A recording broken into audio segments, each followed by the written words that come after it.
I'm Gil Broza. In this short video, you'll learn how we'd help your product development organization to deliver better results.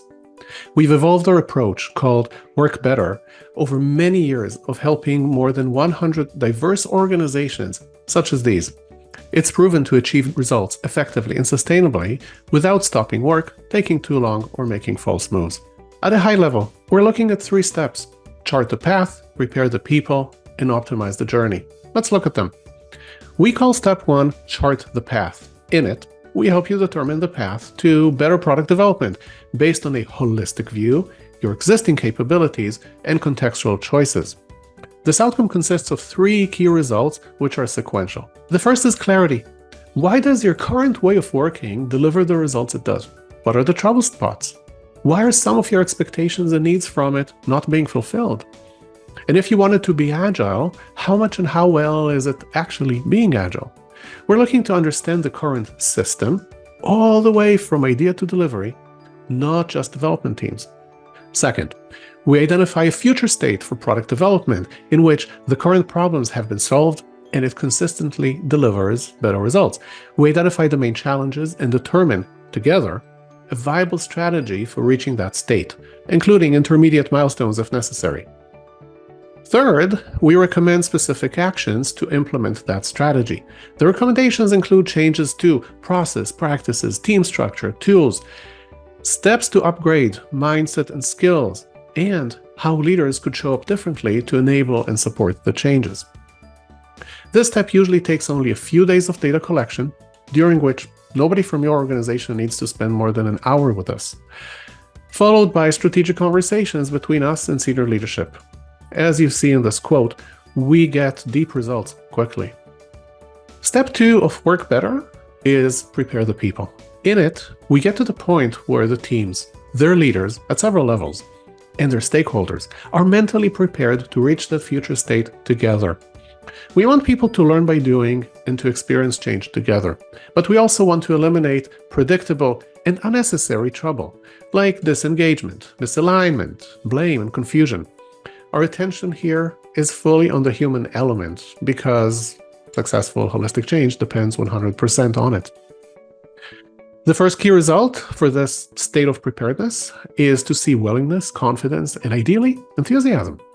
If there are concerns and resistance, it's not enough to eliminate them. We don't want people to be indifferent to the change or merely tolerate it. We want people to go willingly on the journey. That's one area where our involvement really shines. Making product development more fit for purpose requires people to change some of their choices, behaviors, and actions. Achieving that optimally usually requires a custom mix of training, 1-day or 2-day courses, and coaching, on-the-job learning. The second key result in step 2 is that people have been trained appropriately. We customize our training to your context instead of following a generic agenda. We also train the senior leadership team on how to maximally enable the workers, create a healthy environment, and support the change.